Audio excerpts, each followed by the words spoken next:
এই দেখুন বন্ধুরা কতটা মুচমুচে হয়েছে। ভাঙার সাথে সাথে কিন্তু একদম ঝুড়ো হয়ে ভেঙে যাচ্ছে। একদমই মুচমুচে হয় এই আটা আলুর নাস্তাটি। নমস্কার বন্ধুরা, আজকের রেসিপি আলু আর আটা দিয়ে তৈরি দারুণ টেস্টি একটি জলখাবারের রেসিপি। আপনারা এই জলখাবারটা একবার কাউকে বানিয়ে খাওয়ালে বারবার বানিয়ে খাওয়ানোর জন্য কিন্তু অনুরোধ আসবে। এতটাই টেস্টি মুচমুচে হয় এই জলখাবারের রেসিপি। বানানো খুবই সহজ, খুবই অল্প সময়ের মধ্যেই তৈরি করে নেওয়া যায়।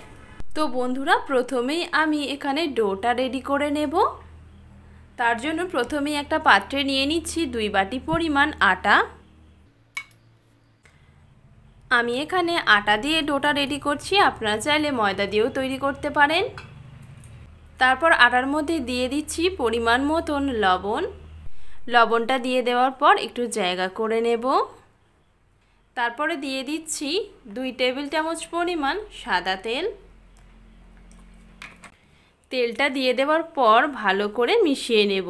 আমি এখানে তেল দিয়ে আটার মধ্যে ময়াম দিয়ে নিচ্ছি, আপনারা চাইলে গলানো ঘি দিয়েও কিন্তু ময়ামটা দিতে পারেন। তেল দিয়ে দেওয়ার পর আটার সঙ্গে খুব ভালো করে মিশিয়ে নেব ডলে ডলে, যাতে ময়ামটা ভালোভাবে দিয়ে নেওয়া যায়। তো বন্ধুরা, আটার মধ্যে খুব ভালো করে ময়াম দিয়ে নেওয়া হয়ে গিয়েছে। ময়ামটা ঠিকঠাক হয়েছে কিনা সেটা চেক করে নেওয়ার জন্য হাতের মধ্যে অল্প একটু আটা নিয়ে এইভাবে চেক করে নিতে হবে। যদি হাতের মধ্যে এইভাবে রাখার পর ডোয়ের মতন হয়, আবার ভেঙে দেওয়ার পর ভিজে বালির মতন ঝুড়ো ঝুড়ো হয়ে পড়ে, তার মানে আটার মধ্যে ময়ামটা খুব ভালোভাবে দিয়ে নেওয়া হয়ে গিয়েছে। আর দেখুন, ঠিক এইভাবে হাতের মধ্যে নিয়ে দেখতে হবে, ডোয়ের মতন হবে, আবার ভেঙে দিলে কিন্তু ঝুড়ো বালির মতন পড়তে থাকবে। তো আটায় ভালোভাবে ময়াম দিয়ে নেওয়া হয়ে গিয়েছে। এবারে আমি যে বাটি মেপে আটা নিয়েছিলাম সেই বাটি মেপেই 1 বাটি জল নিয়েছি। এটা নর্মাল জল রয়েছে, অল্প অল্প করে দেব। আর এখানে ডোটাকে রেডি করে নেব। ডোটা কিন্তু মিডিয়াম সফট করে তৈরি করতে হবে, খুব একটা বেশি শক্ত বা খুব একটা বেশি নরম করে মাখলে হবে না, মিডিয়াম সফট করেই মাখতে হবে। তো বন্ধুরা, ডোটা আমি খুব ভালো করে মেখে নিয়েছি, আর ঠিক এইভাবেই ডোটাকে রেডি করে নিতে হবে। ডোটা কিন্তু এখানে মিডিয়াম সফট করে মেখে নিয়েছি। আর এই ডোটা রেডি করে নেওয়ার জন্য আমি যে 1 বাটি পরিমাণ জল নিয়েছিলাম তার মধ্যে 3/4 বাটি পরিমাণ জল লেগেছে, আর এই জলটা বেঁচে গিয়েছে। এবার এই ডোটাকে ঢাকা দিয়ে আমি রেস্টে রেখে দেব 10 থেকে 15 মিনিটের জন্য। এতে এই আটার ডোটা খুব ভালোভাবে সেট হয়ে যাবে। তো আটার এই ডোটা একটা সাইডে রেখে দেব। এবারে আমি জলখাবারের পুরটা তৈরি করে নেব। তার জন্য কড়াই দিয়ে দিচ্ছি 2 টেবিল চামচ পরিমাণ সাদা তেল। তেলটা হালকা করে একটু গরম করে নেব। হালকা গরম হয়ে গিয়েছে, এবার দিয়ে দিচ্ছি 1/2 টেবিল চামচ পরিমাণ গোটা জিরা। তারপরে দিয়ে দিচ্ছি 1 টেবিল চামচ পরিমাণ ধনিয়া। ধনিয়াটা হালকা করে একটু ভেঙে নিয়েছি। জিরা আর ধনিয়া দিয়ে দেওয়ার পর দিয়ে দিচ্ছি 2টো কাঁচা লঙ্কা কুচি। সব কিছু দিয়ে দেওয়ার পর হালকা করে একটু নেড়েচেড়ে ভেজে নেব। হালকা করে ভেজে নেওয়া হয়ে গিয়েছে। এই পর্যায়ে দিয়ে দিচ্ছি গ্রেট করে নেওয়া আদা 1 টেবিল চামচ পরিমাণ। আদাটা দিয়েও হালকা করে একটু ভেজে নেব, যাতে আদার কাঁচা গন্ধটা চলে যায়। আদাটাও হালকা করে ভেজে নেওয়া হয়ে গিয়েছে। এবারে একে একে আমি মশলাগুলো দিয়ে দেব। প্রথমেই দিয়ে দিচ্ছি 1 চিমটি পরিমাণ হলুদের গুঁড়ো। তারপরে দিয়ে দিচ্ছি 1/2 টিস্পুন পরিমাণ কাশ্মীরি রেড চিলি পাউডার। তারপরে অ্যাড করে দিচ্ছি 1 টেবিল চামচ পরিমাণ ভাজা মশলা। মশলা দিয়ে দেওয়ার পর একটু ভালো করে নেড়েচেড়ে মিশিয়ে নেব। সব কিছু মিশিয়ে নেওয়া হয়ে যাওয়ার পর দিয়ে দিচ্ছি সেদ্ধ করে ম্যাশ করে রাখা আলু। আলু দিয়ে দেওয়ার পর মশলার সঙ্গে খুব ভালো করে মিশিয়ে নেব। আমি এখানে যে কাশ্মীরি রেড চিলি পাউডারটা ব্যবহার করেছি সেটা শুধুমাত্র কালারের জন্য, ওতে কিন্তু কোনো রকম ঝাল হয় না। আলুর সঙ্গে মশলাটাকে খুব ভালো করে মিশিয়ে নিয়েছি। এই পর্যায়ে দিয়ে দিচ্ছি পরিমাণ মতন লবণ, আর অ্যাড করে দিচ্ছি কুচিয়ে রাখা ধনিয়া পাতা। সব কিছু দিয়ে আবারও ভালো করে মিশিয়ে নেব। আমি এখানে ঝালের জন্য কাঁচা লঙ্কা কুচি ব্যবহার করেছি, আপনারা চাইলে চিলি ফ্লেক্সও ব্যবহার করতে পারেন। এইভাবে আলুর পুর তৈরি করে দেখবেন বন্ধুরা, খেতে কিন্তু ভীষণ টেস্টি হয়। তো দেখুন বন্ধুরা, আমার এখানে আলুর পুরটা তৈরি করে নেওয়া হয়ে গিয়েছে। নামিয়ে রেখে দেব আর খুব ভালো করে ঠান্ডা করে নেব এই আলুর পুরটা। তো বন্ধুরা, আমার এদিকে আটার ডোটাও ভালোভাবে রেস্টে রাখা হয়ে গিয়েছে আর ডোটা কিন্তু বেশ ভালোভাবে সেট হয়ে গেছে। এবার এই ডোটাকে আমি অন্য একটি পাত্রে নিয়ে নেব।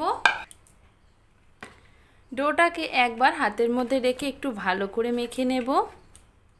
এবারে এই আটার ডো থেকে লেচি কেটে নেব।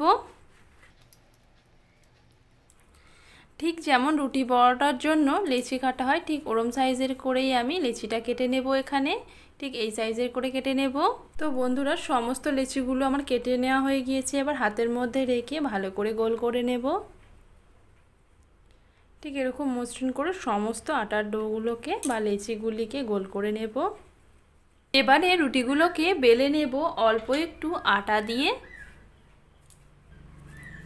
মিডিয়াম সাইজের পাতলা করে এই রুটিগুলোকে বেলে নেব।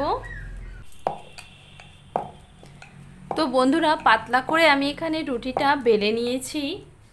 এবারে এই রুটির ওপরে আমি অল্প করে একটু তেল ব্রাশ করে নেব। তেল ব্রাশ করে নেওয়া হয়ে গিয়েছে। এবারে ওপর থেকে আমি অল্প করে করে একটু আটা ছড়িয়ে দেব। এবারে হাত দিয়ে একটু ভালো করে চাড়িয়ে দেব। এইভাবে তেল আর আটাটা মাখিয়ে নেওয়ার পর দুই সাইড থেকে এইভাবে ভাঁজ করে নেব।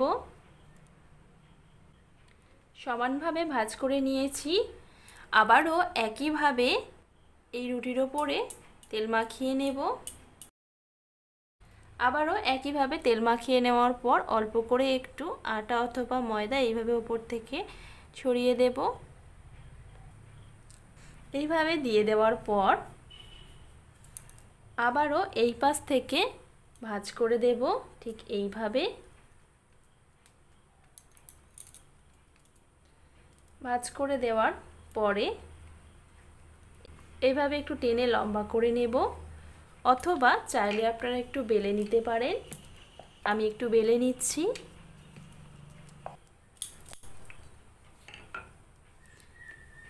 তারপর এই রুটিটার ওপরেও আবার আমি তেল মাখিয়ে নেব।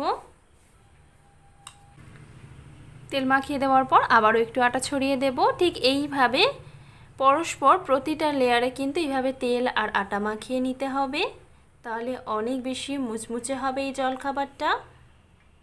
আর প্রতিটা লেয়ার কিন্তু বেশ খাস্তা হবে। আবারও একবার ভালো করে মাখিয়ে নিচ্ছি।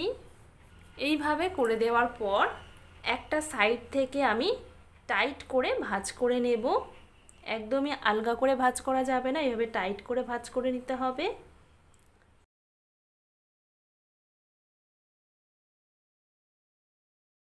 একটু ভালো করে দেখলেই বন্ধুরা খুব সহজেই আপনারাও তৈরি করে নিতে পারবেন।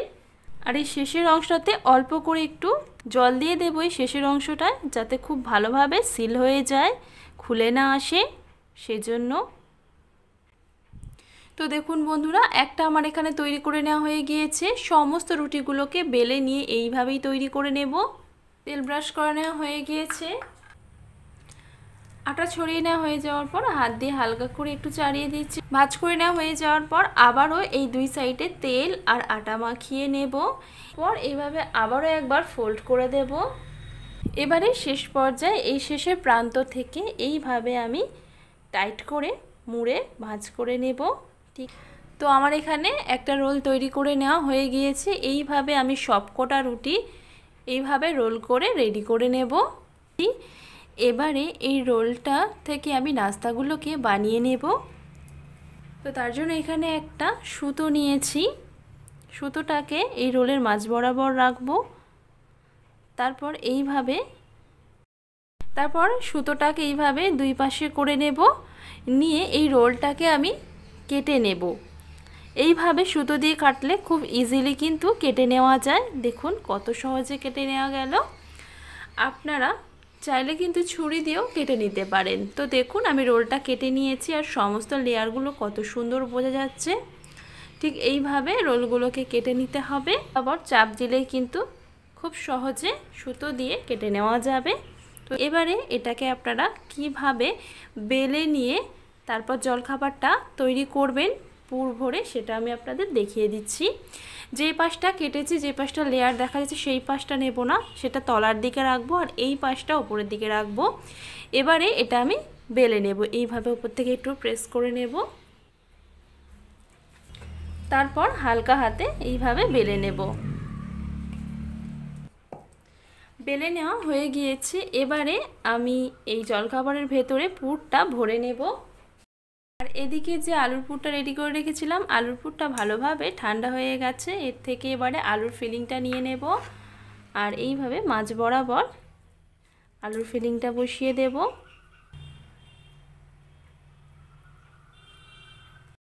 এবারে এই সাইডের অংশগুলো অল্প অল্প করে আমি একটু জল লাগিয়ে দেব, এতে খুব ভালোভাবে সিল হয়ে যাবে এই জলখাবারটি।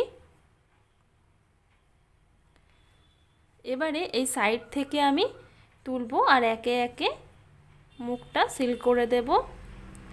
ঠিক যেইভাবে কচুরির জন্য মুখ সিল করা হয় ঠিক ওইভাবে মুখটা ভালো করে সিল করে দেব।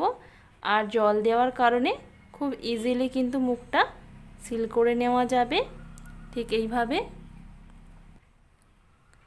আর এই মুখের কাজটা যে এক্সট্রা আটাটা আসছে সেটা আমি কেটে নেব এইভাবে। তারপর এইভাবে হালকা হাতে, একদম আলতো হাতে অল্প করে একটু চেপে নেব, খুব একটা বেশি চাপলে হবে না, একদম হালকা হাতে এইভাবে চেপে নিতে হবে। তো দেখুন বন্ধুরা, একটা জলখাবার আমার তৈরি করে নেওয়া হয়ে গিয়েছে। ঠিক এইভাবে সমস্ত জলখাবারগুলোর ভেতরে আলুর পুর ভর্তি করে নিতে হবে। তো দেখুন বন্ধুরা, আমার এখানে সমস্ত জলখাবারগুলির মধ্যে আলুর পুর ভরে রেডি করে নেওয়া হয়ে গিয়েছে। তো চলুন বন্ধুরা, এবারে আমি জলখাবারগুলিকে রেডি করে নেব। এবারে জলখাবারগুলিকে ভেজে নেওয়ার জন্য কড়াই দিয়ে দিচ্ছি অনেকটা পরিমাণ সাদা তেল। তেলটা দিয়ে দেওয়ার পর একদম হালকা করে গরম করে নেব। তেলটা হালকা গরম হয়ে গেছে। আমি এবারে চেক করে নেব, অল্প একটু আটার ডো নিয়েছি, তেলের মধ্যে ফেলে দেখব যে তেলটা কতটা গরম হয়েছে। আটার ডোটা দিয়ে দেওয়ার পর দেখুন অল্প অল্প কিন্তু বাবলস ক্রিয়েট হচ্ছে, মানে তেলটা একদম পারফেক্টলি ভাবে গরম হয়ে গেছে। তারপর একে একে আমি এক একটা জলখাবার তেলের মধ্যে দিয়ে দেব আর একদম লো হিটে এইভাবেই রেখে দিতে হবে 3 থেকে 4 মিনিট। যতক্ষণ না তেলের ওপরে এই জলখাবারগুলি ভেসে উঠছে ততক্ষণ এইভাবেই রেখে দিতে হবে। মতন এইভাবেই রেখে দিয়েছিলাম। দেখুন জলখাবারগুলো ওপরের দিকটা অনেকটাই ভেসে উঠেছে। এবারে আমি জলখাবারটিকে উল্টে দেব, দিয়ে অপর সাইডটাও কিছুক্ষণ রেখে দেব।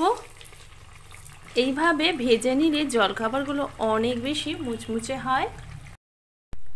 তো কিছুক্ষণ রেখে দিয়েছিলাম, আবারও উল্টে পাল্টে সুন্দর করে ভেজে নেব। তো বন্ধুরা, প্রথম পর্যায়ে জলখাবারগুলিকে সুন্দর করে ভেজে নেওয়া হয়ে গিয়েছে। এবারে আমি তেল ঝরিয়ে উঠিয়ে নেব আর লেয়ারগুলো খুব সুন্দরভাবে কিন্তু খুলে এসছে আর ভালোভাবে বোঝাও যাচ্ছে। দেখে নিশ্চয়ই বুঝতেই পারছেন। সমস্ত জলখাবারগুলিকে একইভাবে ভেজে নেব। তো বন্ধুরা, প্রথম পর্যায়ে জলখাবারগুলি ভেজে নেওয়া হয়ে যাওয়ার পরে তেলটাকে সম্পূর্ণ ঠান্ডা করে নিয়েছি। ঠান্ডা হয়ে যাওয়ার পর আবারও গ্যাসের ফ্লেম অন করে দিয়েছি। দেওয়ার পরে তেলটা একদম হালকা গরম করতে হবে। তো আবারও আমি একইভাবে অন্যান্য পর্যায়ের জলখাবারগুলিকে তেলের মধ্যে দিয়ে দেব। দেখুন বন্ধুরা, এরকম হালকা হালকা বাবলস ক্রিয়েট হতে হতেই কিন্তু ওপরের দিকে ভেসে উঠবে। তার জন্য কিন্তু সময় নিয়ে ভাজতে হবে। আর প্রতিবারের পর্যায়ে জলখাবারগুলি ভেজে নেওয়ার জন্য 10 থেকে 12 মিনিট সময় লাগবে। যখন দেখবেন হালকা হালকা লালচে রং ধরতে শুরু করছে সেই পর্যায়ে গ্যাসের ফ্লেমটিকে একটু বাড়িয়ে দেব। মিডিয়াম হিটে রেখে সুন্দর গোল্ডেন ব্রাউন কালার করে ভেজে নেব। তো বন্ধুরা, আমার এখানে সমস্ত জলখাবারগুলিকে উল্টে পাল্টে সুন্দর লালচে রং করে ভেজে নেওয়া হয়ে গিয়েছে। এবারে আমি সমস্ত জলখাবারগুলিকে তেল ঝরিয়ে উঠিয়ে নেব। তো বন্ধুরা, আমার এখানে সমস্ত জলখাবারগুলি তৈরি করে নেওয়া হয়ে গিয়েছে আর আমি এখানে আপনাদের পরিবেশন করে দেখাচ্ছি।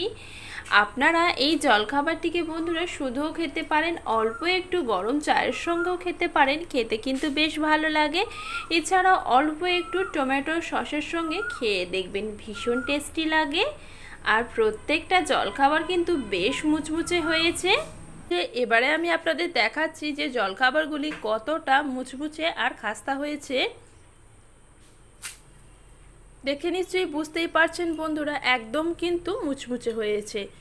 হাতের মধ্যে ভাঙার পর কিন্তু একদম ঝুড়ো ঝুড়ো হয়ে পড়ছে। এরকম যদি খাস্তা আটা আর আলুর জলখাবার থাকে তাহলে তো আর কথাই নেই, বাচ্চা থেকে বড় সবাই কিন্তু ভীষণ পছন্দ করবে।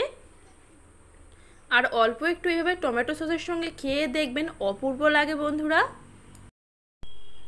এই দেখুন বন্ধুরা কতটা মুচমুচে হয়েছে, ভাঙার সাথে সাথে কিন্তু একদম ঝুড়ো হয়ে ভেঙে যাচ্ছে।